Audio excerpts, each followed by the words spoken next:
what I'd like to do is introduce Ward Marotti, again, Director of our Land and Water Resources Consulting Group here at Spangler Environmental. And with that, I'll let you take it away, Ward. Thanks, Jim. Thanks, everybody, for, I guess, coming is kind of a metaphorical term in this context for attending and signing up for this event.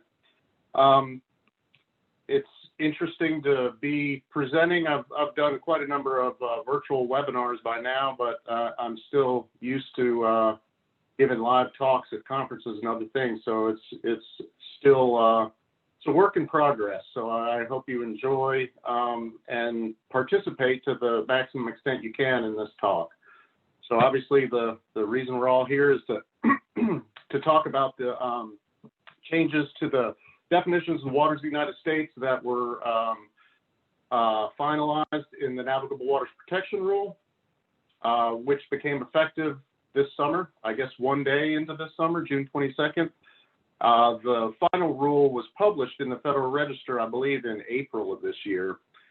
And the efficacy of that is still, or the consistency of the efficacy is still being determined, I guess, for lack of a better term. Having these definitions codified and written down for our use has become very useful. As many of you probably know, this is really the first time that definitions have been provided to this extent or to this scale to define what is considered to be jurisdictional pursuant to Section 404 and Sections 404 and 401 of the Clean Water Act. So I'll jump right in. National Navigable Waters Protection Rule has 4 categories and 4 categories only of waters that are subject to Sections 404 and 401 of the Clean Water Act and thereby considered waters of the United States. As you'll see throughout this presentation, I've got the WOTUS acronym in there, which stands, as many of you know, I'm sure, for Waters of the United States. But just to clarify that, I've got that acronym in here throughout this presentation. So here are the 4 categories that are included in the new definitions: territorial seas and traditional navigable waters, tributaries, lakes, ponds, and impoundments, and adjacent wetlands. I'm going to go through each of these in some detail, not as much detail as I could, certainly, but in a decent amount of detail, so hopefully all of y'all will understand and better interpret what has been recently published. There's also been some fairly significant changes to what was the 2019 rule, and prior to that, the 2015 rule, with regard to this new publication and this new finalization and implementation of the Navigable Waters Protection Rule. So I'll first go over some of those changes, some of the key changes. And like I said already, the 4 categories of jurisdictional waters, in addition to that, and almost as valuable from a practitioner and permittee perspective, are the dozen categories of excluded waters and features that are specified in this final rule. That has not been done prior to now and is almost as useful as the definition of those waters that are provided in here. So the first change, or one of the significant changes, is the combination of traditional navigable waters and territorial seas. Those used to be split into separate categories. There's also no interstate waters, standalone interstate waters category now, whereas in the 2019 and previous iterations of these rules, that was not the case. Interstate waters was a category. This, as I'll say a number of times coming on in the slides here, no case-specific significant nexus analysis is required anymore. That is, in my opinion, one of the biggest and most significant changes of this rule relative to previous interpretations of jurisdictional waters. And I'll go into a good bit more detail on that in a little bit. The new category of lakes, ponds, and impoundments of jurisdictional waters, formerly called, or formerly commonly called open water features, is another pretty significant change. This next graphic, I've just got just a cartoon, so to speak, of the different types of jurisdictional waters. You can see the, let's see if we can see my cursor on here. Traditional navigable waters are pretty straightforward, the large waters used for interstate commerce. Perennial tributaries, that is, and I'll go into the hydrologic permanence of tributaries, that is the intermittent and perennial components in a little bit here. Adjacent wetlands, impoundments, and interrupted wetlands, those are key components of this new rule that are specified in here and how they relate to the jurisdictional status of waters that have those types of features, separating them from obvious jurisdictional waters, as well as waters that are not included, surface waters that are no longer included or considered jurisdictional pursuant to the Clean Water Act, excluded wetlands, isolated wetlands, and water features, as well as ephemeral stream channels, which used to be, some of which used to be regulated under sections 404 and 401. So the territorial seas and traditional navigable waters are really the easiest category to define and don't really need a whole lot of explanation. For those of y'all that are familiar with the North Carolina eastern areas of North Carolina, the coastal areas, this is the Cape Fear River in Wilmington. Downtown Wilmington is just to the left in this photo. You can see the port in the back there, and the cranes and large cargo boats in the background there, as well as that cruise ship in the foreground there. I've gone on a couple dinner cruises on that. It's a pretty fun little trip there in the evening, watching the sunset over the Cape Fear River. Traditionally navigable waters, territorial seas, again, pretty obvious, used for interstate commerce, and they don't have to be subject to the ebb and flow of the tide. Mississippi River, for example, is a traditional navigable water that is obviously jurisdictional, subject to sections 404 and 401 of the Clean Water Act. So really that first category doesn't need a whole lot of further explanation.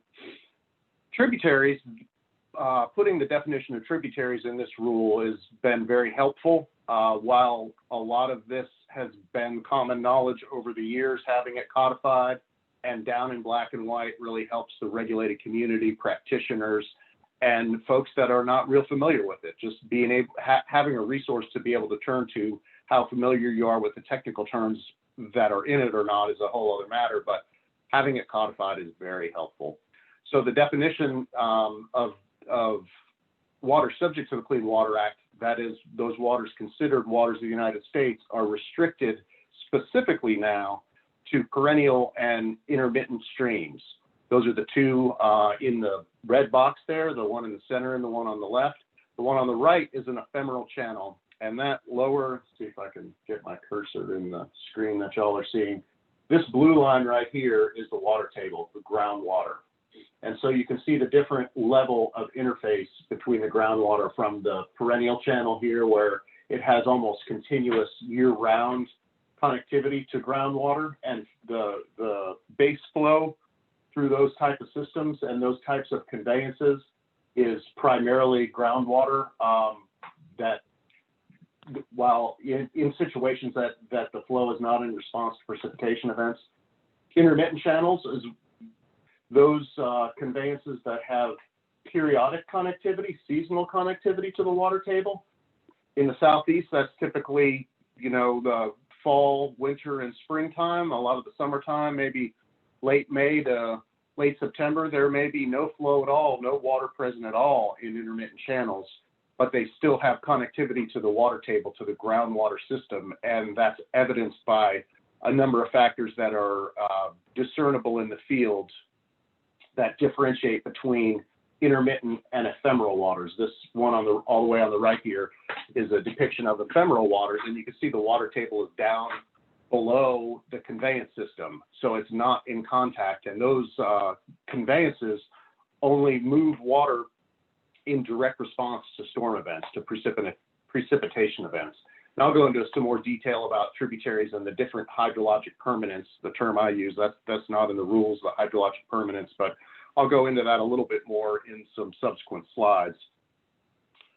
So tributaries, as I showed in that slide that was the the rendering, the illustration of different navigable or different water subject to the Clean Water Act had connectivity, or a couple items that showed connectivity. And as long as tributaries are connected either by artificial or natural features, you can see this triple box culvert here is supplying connectivity between the water upstream of that structure and the waters downstream of that structure.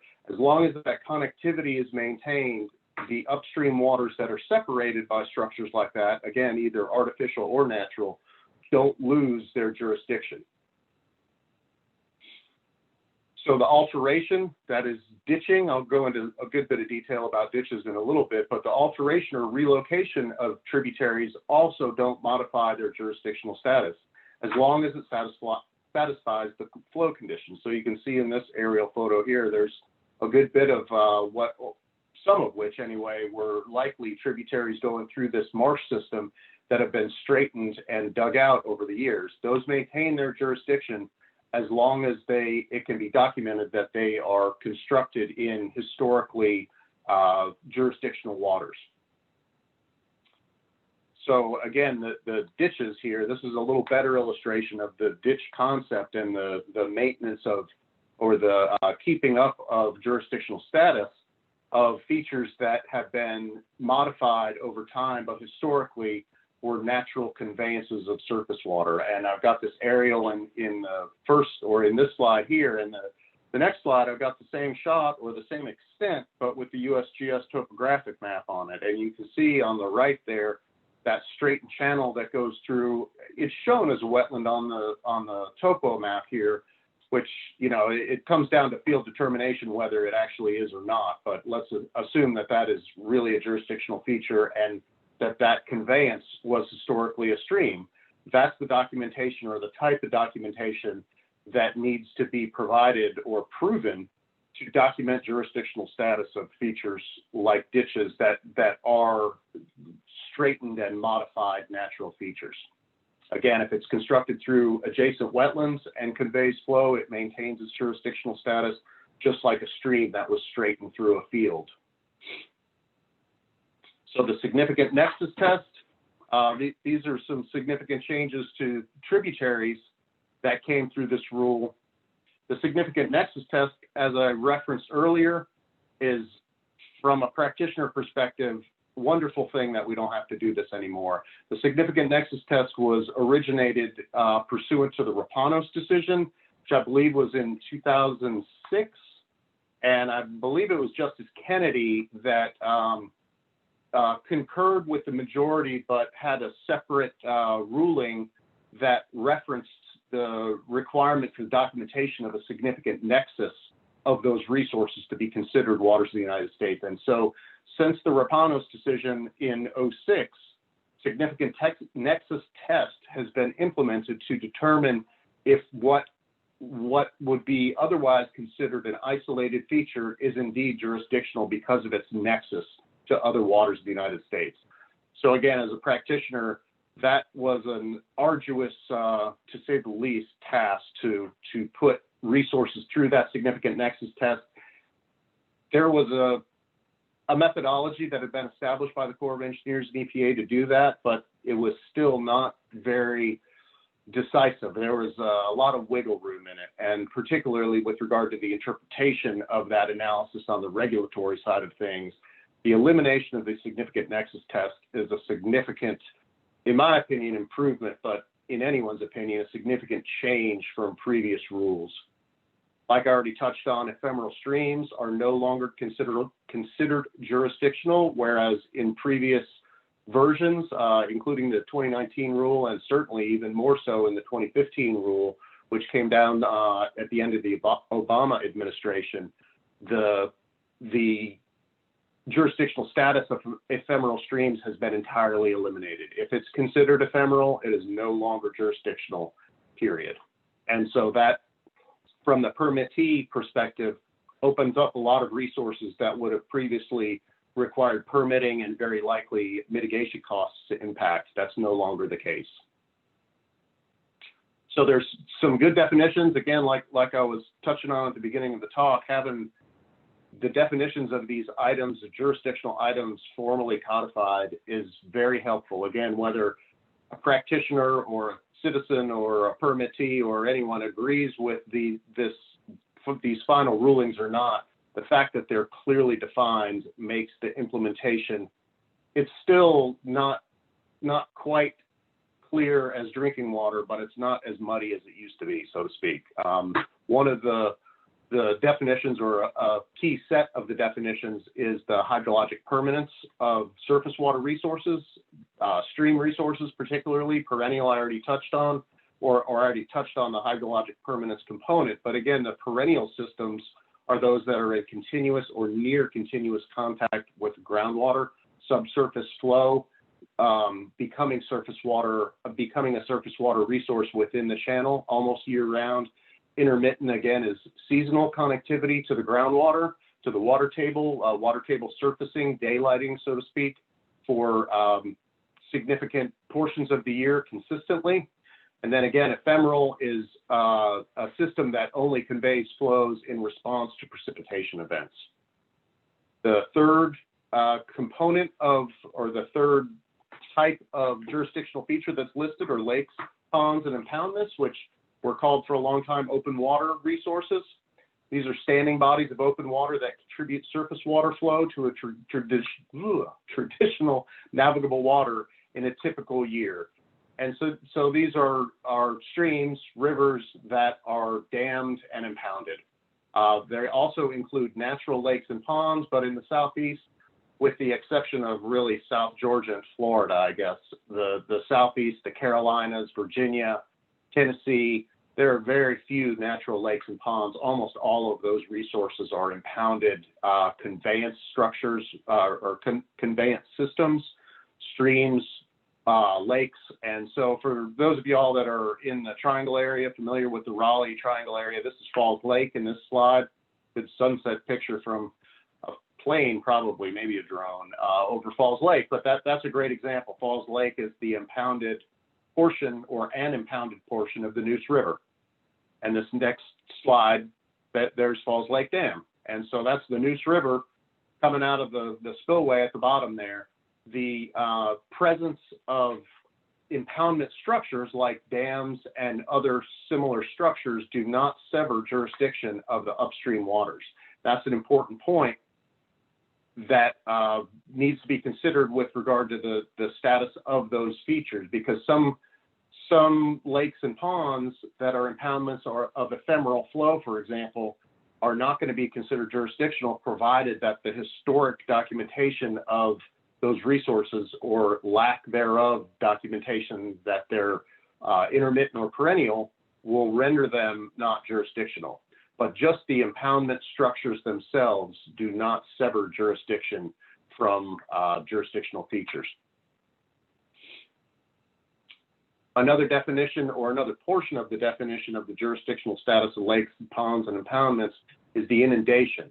The inundation by, I've got in a number of portions of this talk, I've got paragraphs A1 through 3 listed, and those simply refer to the previous jurisdictional components, the traditional navigable waters, tributaries, and if it says 1 through 3, it's lakes, ponds, and impoundments. And there's only one more, which is coming up next, the adjacent wetlands. But the inundation or flooding from one of those other jurisdictional resources can also provide the connectivity necessary to make a lake or pond to give it jurisdictional status. A good example is a floodplain pool that's behind either, a natural levee or an artificial berm. If that feature that retains surface water for a good portion of the year, enough to make it potentially jurisdictional, if it can be documented that that hydrology is supplied by inundation from another jurisdictional water, that is the adjacent stream or river, that structure or that component is also considered jurisdictional. If the documentation cannot be provided that the hydrology of that feature is not supplied by another jurisdictional water, it is no longer considered jurisdictional, which is a new, again, not always a new interpretation. Sometimes interpretations in the field prior to this were made that did not consider those types of waters jurisdictional, but now there's, again, codified black and white definitions of what the hydrology and the source water of those features has to be in order for them to be considered jurisdictional. Adjacent wetlands, this is really the fourth component that, and it is the most, historically has been the most difficult to clearly define. And it's not entirely clear now, but again, having it black and white codified makes it a whole lot easier to interpret as well as provide defense of, both in the field and on paper, in jurisdictional determinations and permit applications. To be adjacent and thereby considered jurisdictional, the feature has to be, just like the word adjacent sounds, it's got to be touching at least one point another jurisdictional feature, another water of the United States. Or it has to be inundated, just like I just described with regard to a floodplain pool, that floodplain pool example, it's got to be inundated by another jurisdictional feature. If that feature that is still defined as a wetland, and I'll go through that in a little bit in a second, if that wetland feature, if it cannot be documented that that feature is inundated, that is, the hydrology is supplied by another jurisdictional feature, it loses its jurisdiction. It is no longer subject to sections 404 and 401 of the Clean Water Act. A great example of that is a picture of maybe 1,000-foot wide floodplain. And as is typical in the coastal plain in the Piedmont of the Southeast, the slopes are coming down into that floodplain. And at the toe of those slopes, groundwater daylights, and there's wetlands along the toe of that slope, maybe throughout the whole, hundreds and hundreds of feet of that wide floodplain. If there's not clear documentation that those features are inundated from that jurisdictional feature, that is the river or stream or whatever that is in the center, or that, the origin of that floodplain, if that adjacent feature is not inundated by those waters and that can be documented, that feature is no longer considered jurisdictional. And that has not been the case. Again, not been the documentable case for years. And so if it can be proven, and that there's a number of resources that can be used to document the hydrology of a resource, then that is no longer considered jurisdictional. That's an important point, and really one of the most important points in this new rule, in my opinion. Similar to the floodplain pools, like I was talking about before, the separation of waters of the United States by an artificial barrier or a natural levee does not sever jurisdiction, provided that feature is inundated, or it can be documented that that feature is inundated by other waters of the United States. And I touched a minute ago on the definition of wetlands, and like I was saying at the start of the talk here, it's great having virtual talks like we're having here, because we probably get a large number of folks that may not have been able to attend prior to virtual presentations like this, and certainly a wider variety of audience.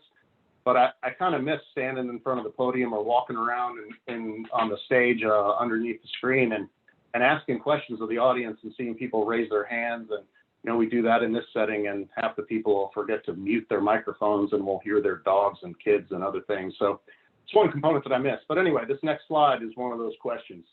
Does anybody recognize what this is clipped from? That's right. The 1987 Wetlands Delineation Manual. This is from the cover of that manual. I got another little clip on the next slide here.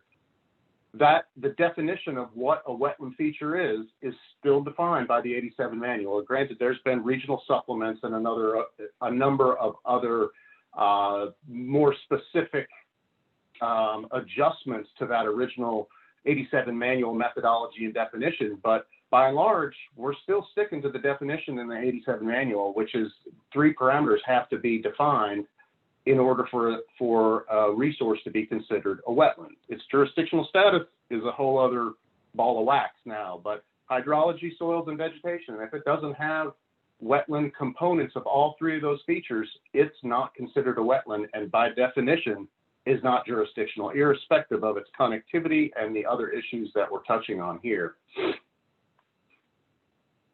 So, again, the significant nexus test, I can't harp on that enough because I've done it so many times and had such a mixed bag of results, from complete agreement and concurrence with the analysis to tweaking and arguing about different bells and whistles, for lack of a better term, within that methodology. And the fact that it is no longer required to document either connectivity and thereby jurisdictional status of a physically separated feature, or to document the lack of jurisdictional status because of the lack of connectivity of a given feature. I'm just, maybe the last time I say it, I'm just really glad that the significant nexus test, in spite of Justice Kennedy's foresight and insight, I guess, in spite of that, I'm glad that the significant nexus test is no longer a thing with regard to jurisdictional status definitions. So again, to be considered jurisdictional, adjacent wetland features have to either have a direct hydrologic surface connection to the jurisdictional water or be inundated by it in a typical year.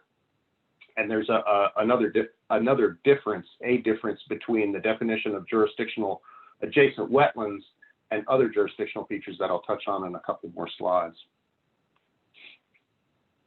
So ditches, like I touched on in some of the original or the first few slides, constructed or excavated channels used to convey water.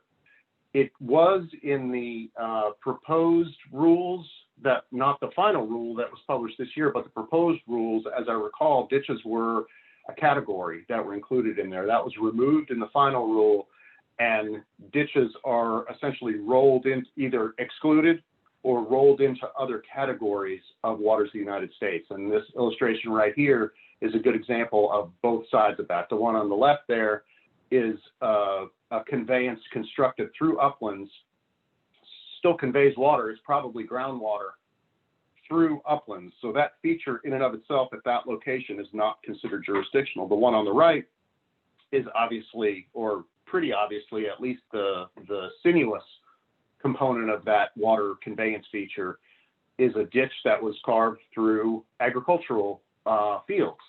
And while it's not a straightened ditch like the one on the left, that's pretty clearly got the topography and very likely historically was a surface water conveyance. And so if the historic context of the feature can be documented to be a surface water historically, it's still considered jurisdictional.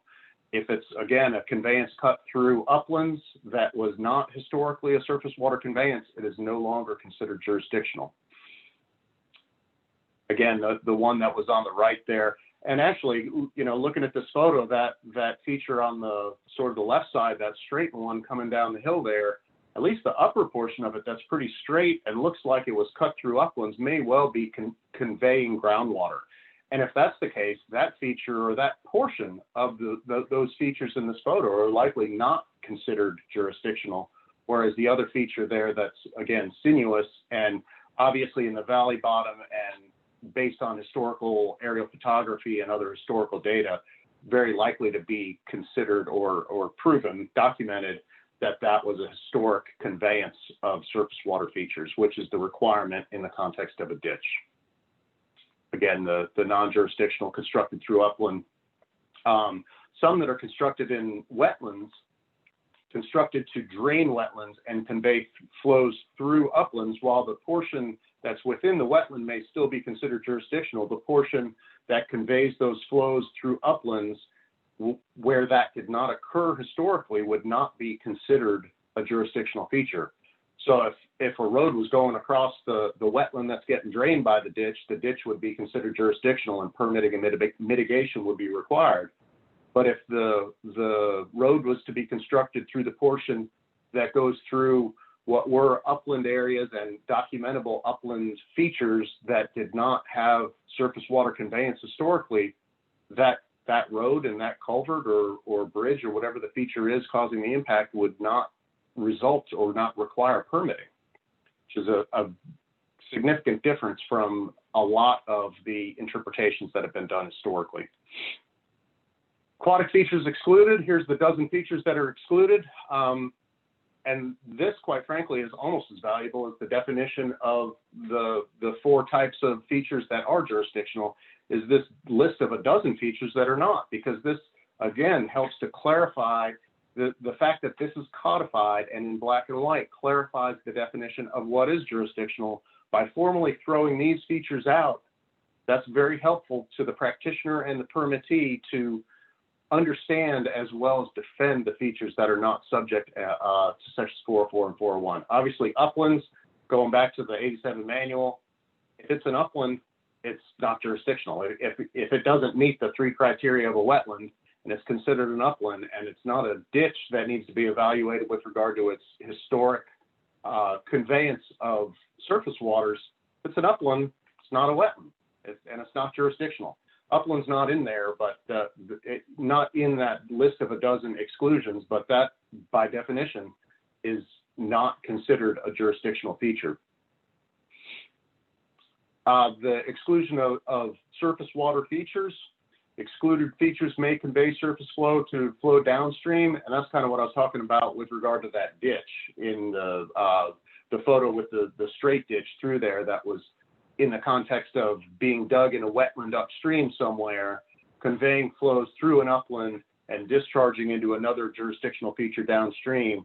That feature in the middle that was constructed in uplands artificially, while both of those other features may be considered jurisdictional, that conveyance through the uplands is not considered jurisdictional, or often not. It obviously depends on the situation, but this is another key element of these definitions that has been some of the field interpretation previously, but not consistently. And codifying this doesn't make it consistent necessarily in the field, and I've already begun to see that to some degree, unfortunately, but at least it provides something in black and white to point back at and defend a position where this did not exist before.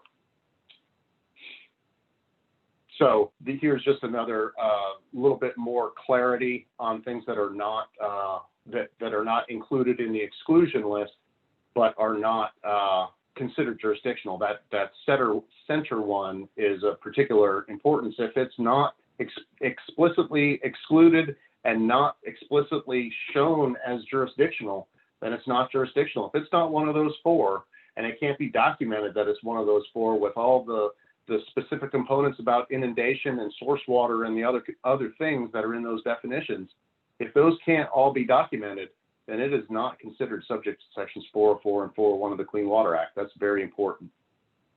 So groundwater, go down the list now kind of quickly.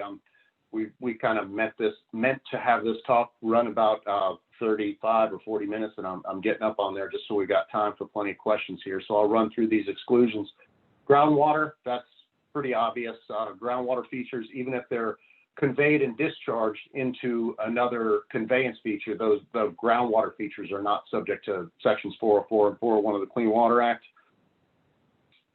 Ephemeral features, again, I've gone over this a couple times, but if it is not, if it's a surface water conveyance that does not have its source water, its origin of waters from the water table, if the waters conveyed through those systems are only in response to precipitation events within, and it's not direct response like the same day, but it's got to be, within a day or 2 of those precipitation events. If those surface water flows are only being conveyed through the system in response to those events, they're specifically excluded, which is a big change.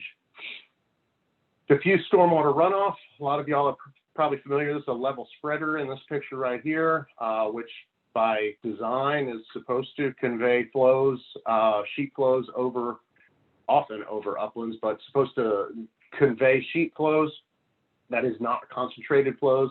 So any conveyance of sheet flow, any non-concentrated conveyance of flows of surface waters over upland features is similarly formally excluded.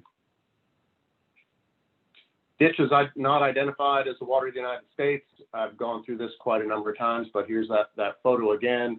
And again, the conveyance through uplands is what's specifically excluded, and the lack of documentation historically of a natural surface water resource is what is specifically excluded in this item. Prior converted cropland, this has been in place, not considering prior converted cropland. That is cropland that was converted from wetland to agricultural use prior to December 23rd, there it is. 1985 is not considered a jurisdictional feature, and that's been the case for a while. And the first part of this definition, the first time, well, honestly, the first couple times I read through this, I didn't quite catch and read through all the detail at the end of this. And the first part that's highlighted in there, that they're no longer, these features are no longer considered prior converted cropland when they've been abandoned and reverted to a wetland at least once in 5 years. That's a big change right there. And again, that's codified. When again, the first couple times I read through that, I was a little put aback by it, but the details after that are real telling and really give quite an out, so to speak, for a permittee in that context, because those definitions that are listed there, particularly the idling land and soil recovery, it can be documented that the reversion to wetlands was as a part of putting the land idle for conservation, habitat, wildlife management, or soil recovery. That's a pretty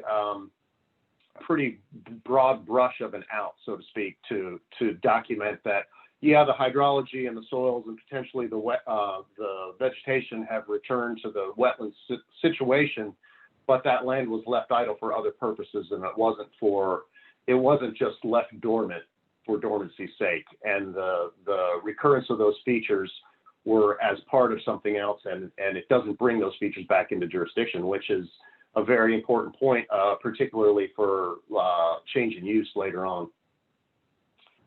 So another component that I find very useful and helpful in the permitting context, in the permittee and the practitioner context, is the artificially irrigated areas. As a lot of you are probably well aware, areas that are regularly irrigated for long periods of time, not even necessarily long periods of time per day, but for an extended number of years consistently, the soils can take on hydrologic conditions, anaerobic conditions, oxidation conditions pretty easily, or, only after a couple of years.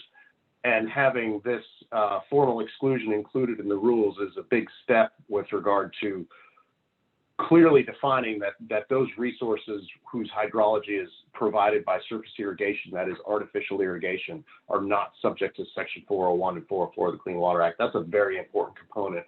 And honestly, I battled with myself on which kind of an illustration I was going to put up here. Golf course is one of the typical types of the irrigation where you find that situation presenting itself.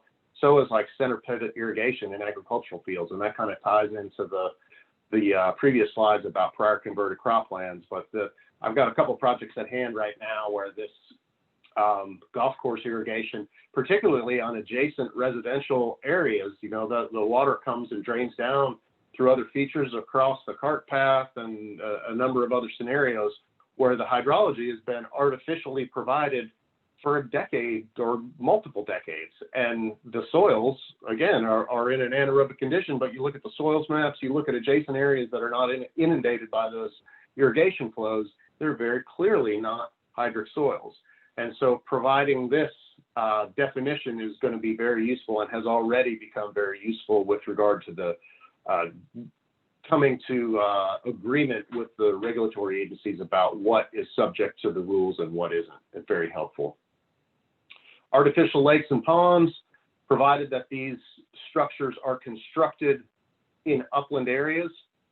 So going back to the 87 manual, the soil conditions have to be present in the upper foot in order to be considered wetland hydrology. So if the water table is 1.5 feet deep and the area around it, or the area that's going to be excavated, is all upland, but the water table is only 1.5 feet, 2 feet, 3 feet deep, you start digging down, guess what? You hit the water table. And that's where you get your pond. That's where the hydrology, that's where the hydrology comes from for that surface water feature. If it can be documented that that feature was not did not have wetland hydrology or waters of the U.S. hydrology prior to the construction, then that feature, the new feature that is constructed and now in contact with the water table, is not considered a jurisdictional feature. And again, the important part is getting that documentation preferably before such a structure is constructed. But even looking back historically, if a pond was built 15 years ago, you can go back 30 years in the aerial photos and the soil maps and other sources and document that that was an upland feature. You can have that excluded and provide the documentation and prove that it is not a jurisdictional feature. Same thing applies to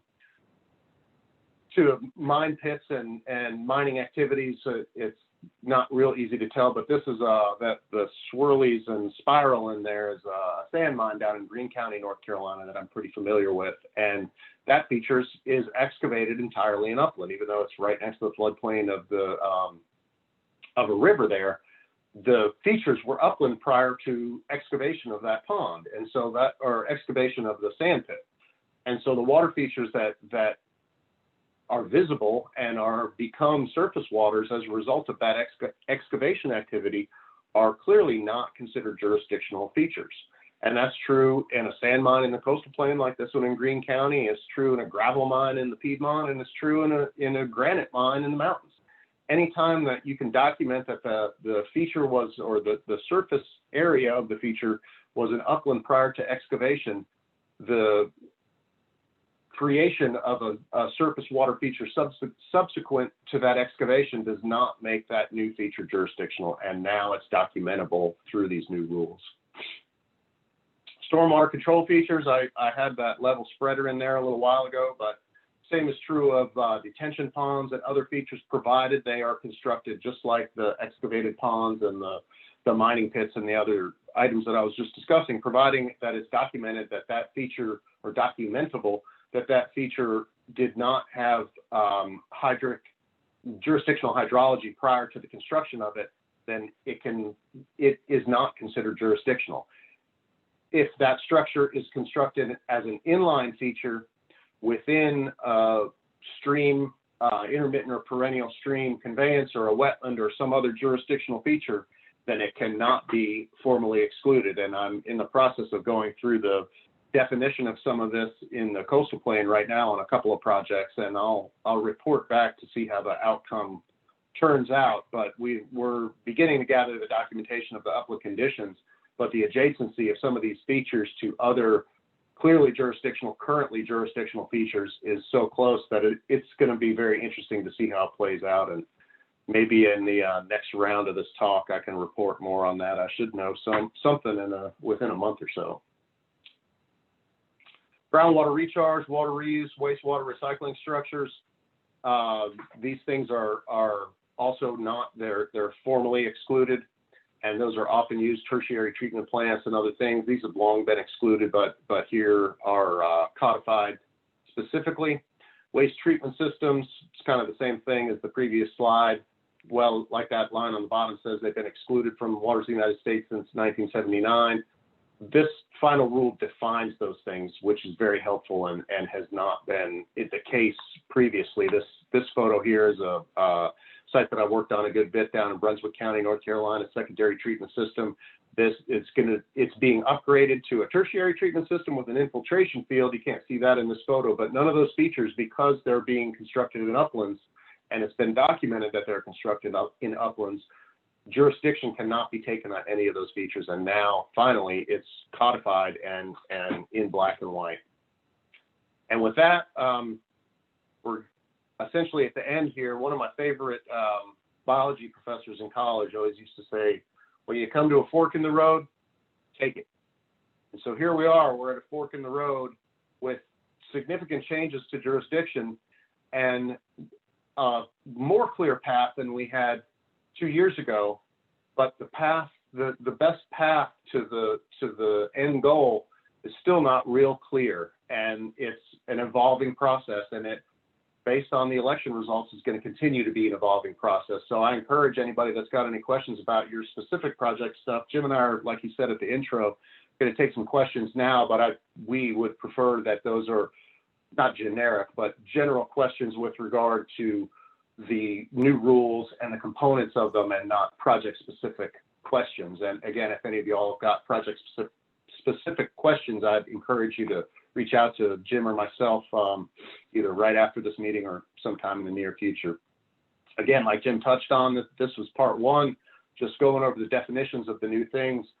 Part two, which we're hopefully going to broadcast or have web stream live again in December, is going to touch on the implementation and really dive into the implementation both throughout the Southeast and in the context of this federal rule, but also in Southeastern states. As some of you may know, there's a moratorium on impacts to any isolated wetland features that are not considered in the North Carolina isolated wetland rules until next week. Next week, the Environmental Management Commission is hearing the temporary rules for temporary implementation about permitting of isolated features that are not subject to this.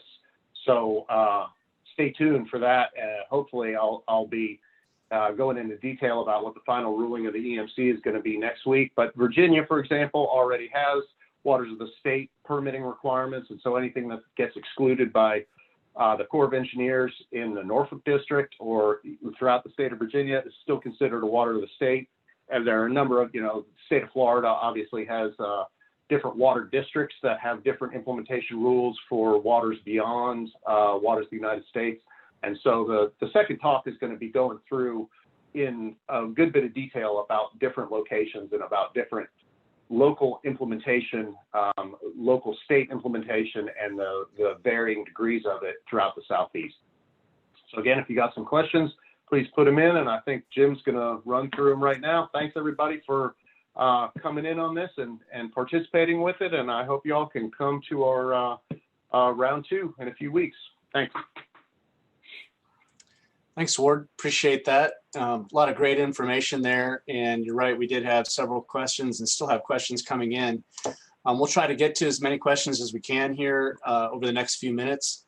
I will let you know that we've gone ahead and recorded this webinar, and the questions will also be embedded in the recording. We'll have that available to you all to review and see again if you've missed anything or you want to refresh. That'll be viewable on our website. You'll be able to go to our website and just hit the link there and be able to pull this up at your leisure. Won't be available for a little while after this session ends, but you will be able to get back to it in coming days, weeks, and months to refresh. So Ward, several questions have come in. One of those has to do with the concept of nexus. And I think you mentioned earlier in the talk that nexus is no longer a process, if you will, in the field. Determining nexus is no longer a process that's used under these new definitions. Can you explain a little bit more about what you meant there?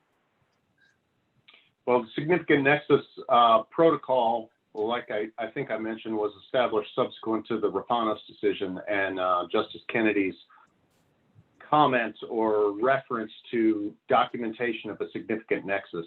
And I don't want to go into all the details of what what was included in the form, but essentially it was a methodology that was finalized. Well, it was well after the Rapanos decision, but probably, do you remember, Jim, maybe 2010 when that significant nexus, Yeah, 08 it was about maybe? that time. Mm-hmm. It was an established methodology, a form with quite a number of different sections and what ifs and binary questions about connectivity and surface subsurface connection, proximity to other features, and it was an established protocol that defined whether a significant nexus existed.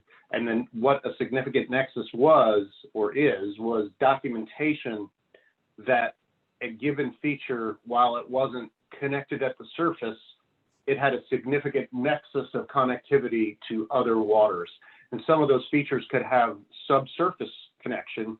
And there was a whole lot of vitriol, I guess, for lack of a better term, about the interpretation of some of those things, because while it would seem that it was pretty well established, again, it was a lot of binary questions, this or that, yes or no, go to this section, go to that section, go to this one. But the interpretation of those was not consistently implemented by the regulatory community. And there was a whole lot of divisiveness, I guess you'd say, with regard to both the consistency and the appropriateness of using that methodology to define whether something was jurisdictional or not. Perfect, thanks. Another question that's come in has to do with whether or not enforcement is spoken to in these new definitions. Is there any change to the enforcement process having to do with wetlands and waters of the U.S.? No, I don't believe there is. There's still the same kind of notice of violation protocols that were in place prior to these rules, but the big difference is that, again, the rules are codified now, and there's black and white print to point at to defend your defense, so to speak. All right, fantastic. Thanks for that clarification. Another question that came in says that you mentioned that permitting and mitigation wouldn't be required for ephemeral streams. And you're speaking there from the federal standpoint and federal jurisdiction. Can you speak a little bit, and I know you hinted at it in your closing comments, can you speak a little bit about what's happening at the state level relative to ephemeral streams? Well, I've just briefly breezed through the proposed temporary rules about 2 days ago. They were not, I thought they were going to be the EMC, Environmental Management Commission. That's the entity that makes environmental regulatory rulemaking decisions in North Carolina. Their agenda had not been published for the meeting next week until very recently. I just came upon it earlier this week. The short answer is, I believe the federal definition of waters is still going to hold, not the jurisdictional status. The short answer is, I do not believe there will be state jurisdiction over ephemeral features in North Carolina. All right, fantastic. We'll see how that pans out. Sometimes you can never tell, especially during an election period. My apologies that my phone's going off with the emergency broadcast system for the flood warning that's here in Wake County. Another question that we had come in, what about wetlands adjacent to a river that are in the 100 or 500 year floodplain that are not inundated in a typical year? Where does wetlands adjacency stop in such floodplains? Well, the adjacency is a literal translation. It's got to be touching. But like I was alluding to, wetlands that are inundated by waters of the United States still can be considered jurisdictional. They don't have to be touching if their primary hydrology is coming from inundation of a jurisdictional resource in a typical year. And that typical year component, I don't think that I mentioned that in the bullet items that I had for the round 2 of this talk, but typical year is used throughout these rules and has a methodology established for calculation of it. It's essentially what happens in a 30-year precipitation curve. And so what a typical year is flow elevations or overbank events that are typical, that is the mean, and I forgot the exact parameters off the top of my head. But so the answer to that question is, it does not have to be touching a jurisdictional resource to be considered jurisdictional itself, provided the hydrology, the primary hydrology, is provided by overbank flow, surface flow from another jurisdictional feature in a typical year. And so those Cholla Slope wetlands that I was describing in 1,000-foot wide or even 100-foot wide or 50-foot wide floodplain, if they're not touching that wetland, are touching that surface water feature, that creek or that river, then they're not jurisdictional unless it's demonstrated that their hydrology, that they get wetted by overbank surface flow from that water resource. So if it cannot be documented that that's their source of hydrology, that is, like I described, if their hydrology comes from groundwater seeping through the toe of the slope at the edge of the floodplain, and it's not documented or not documentable that the hydrology primarily comes from surface flow from nearby jurisdictional waters, those features are not jurisdictional.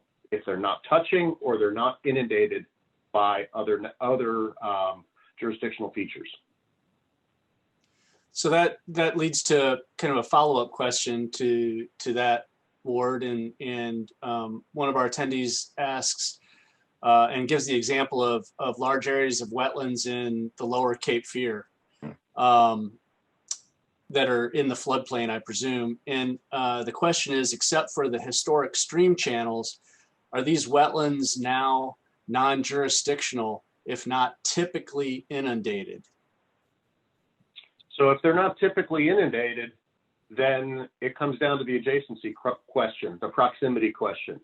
If it can be documented that they are not inundated by the Cape Fear River or one of its tributaries or another jurisdictional water, and they are not immediately adjacent, that is touching, at least at one point, one of those jurisdictional features, then they are not jurisdictional. But in the context of the Cape Fear River, I think that's all going to be, well, not moot, that's a little bit of an exaggeration, but that's going to be addressed to some degree by the proposed rules. And I would comment that as I read the proposed rules, which again I breezed through them one time, I'm going to go into them in a good bit more detail before the EMC hearing next week. But both the mitigation and the notification thresholds are much larger in the state rules than in the federal rules. In North Carolina, those notification and mitigation thresholds are 1 acre of impact in the coastal plain, a half acre in the Piedmont, and a third of an acre in the mountains. And currently, for most nationwide permits, some nationwide permits don't even have a notification threshold. If there are any impacts to waters of the United States, notification is required, and typically the mitigation threshold is 1/10 of an acre. And so, particularly in the coastal plain, increasing that to a whole acre while they're still jurisdictional state waters, the notification requirements are going to still exclude quite a number of projects based on their scale.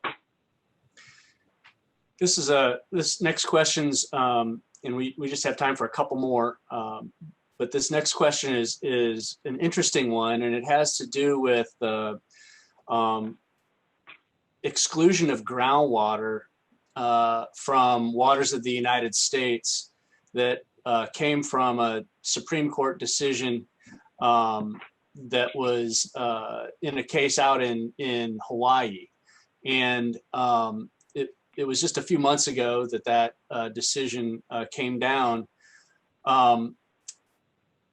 Here in the eastern part of the United States, we do have a significant amount of interplay between surface water and groundwater.